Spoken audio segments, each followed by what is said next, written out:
दोस्तों, एक गांव में एक बूढ़ी माई रहती थी। माई का आगे पीछे कोई नहीं था, इसलिए बूढ़ी माई बेचारी अकेली रहती थी। एक दिन उस गांव में एक साधु आया। बूढ़ी माई ने साधु का बहुत ही प्रेम पूर्वक आदर सत्कार किया। जब साधु जाने लगा तो बूढ़ी माई ने कहा, महात्मा जी, आप तो ईश्वर के परम भक्त हैं, कृपा करके मुझे ऐसा आशीर्वाद दीजिए जिससे मेरा अकेलापन दूर हो जाए। अकेले रह रह करके ऊब चुकी हूँ। साधु ने मुस्कुराते हुए अपनी झोली में से बाल गोपाल की एक मूर्ति निकाली और बुढ़िया को देते हुए कहा, माई, ये लो आपका बालक है, इसका अपने बच्चे की तरह प्रेम पूर्वक लालन पालन करती रहना। बुढ़िया माई बड़े लाड़ प्यार से ठाकुर जी का लालन पालन करने लगी। एक दिन गांव के कुछ शरारती बच्चों ने देखा कि माई मूर्ति को अपने बच्चे की तरह लाड़ कर रही है। नटखट बच्चों को माई से हंसी मजाक करने की सूझी। उन्होंने माई से कहा, अरे मैया सुन,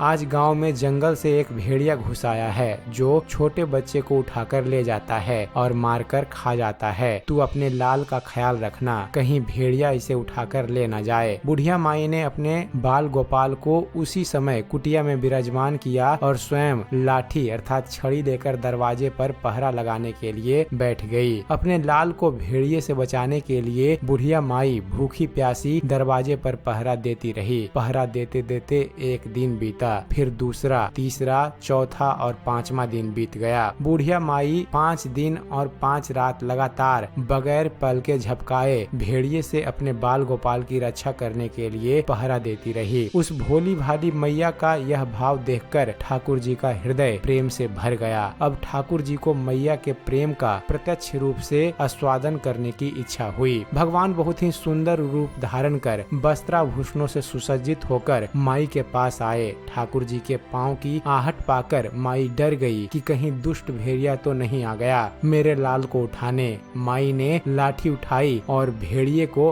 भगाने के लिए उठ खड़ी हुई। तब श्याम सुंदर ने कहा, मैया, मैं हूँ, तेरा वही बालक हूँ जिसकी तुम रक्षा करती हो। माई ने कहा, क्या? चल हट, तेरे जैसे बहुत देखे हैं, तेरे जैसे सैकड़ों अपने लाल पर निछावर कर दूं। अब ऐसे मत कहियो, चल भाग जा यहाँ से। ठाकुर जी मैया के इस भाव और एक निष्ठा को देखकर बहुत ज्यादा प्रसन्न हो गए। ठाकुर जी मैया से बोले, अरे मेरी भोली मैया, मैं त्रिलोकीनाथ भगवान हूँ, मुझसे जो चाहे वर मांग ले, मैं तेरी भक्ति से प्रसन्न हूँ। बुढ़िया माई ने कहा, अच्छा आप भगवान हो, मैं आपको 100 नमन करती हूँ। कृपा कर मुझे वरदान दीजिए कि मेरे प्राण प्यारे लाल को भेड़िया ना ले जाए। अब ठाकुर जी और ज्यादा प्रसन्न होते हुए बोले, तो चल मैया, मैं तेरे लाल को और तुझे अपने निज धाम लिए चलता हूँ, वहाँ भेड़िए का कोई भय नहीं है। इस तरह प्रभु बुढ़िया माई को अपने निज धाम ले गए। दोस्तों, भगवान को पाने का सबसे सरल मार्ग है भगवान को प्रेम कीजिए, निष्काम प्रेम, जैसे बुढ़िया माई ने किया। इस कहानी से हमें यह शिक्षा मिलती है फ्रेंड्स कि हमें अपने अंदर बैठे ईश्वरीय अंश की काम, क्रोध, लोभ, मोह और अहंकार रूपी भेड़ियों से रक्षा करनी चाहिए। जब हम पूरी तरह से तन्मय होकर अपनी पवित्रता और शांति की रक्षा करते हैं तो एक ना एक दिन ईश्वर हमें जरूर दर्शन देते हैं। तो उम्मीद करते हैं फ्रेंड्स आप सभी को हमारा यह वीडियो पसंद आया होगा। अगर वीडियो पसंद आया हो तो वीडियो को लाइक और शेयर करना ना भूलिएगा। और दोस्तों, ऐसे ही ज्ञानवर्धक वीडियो देखते रहने के लिए आप हमारे इस चैनल ज्ञान मंथन को सब्सक्राइब करना ना भूलिएगा। आप हमारे इस चैनल को सब्सक्राइब कीजिए और देखते रहिए, जानते रहिए। धन्यवाद। जय हिंद।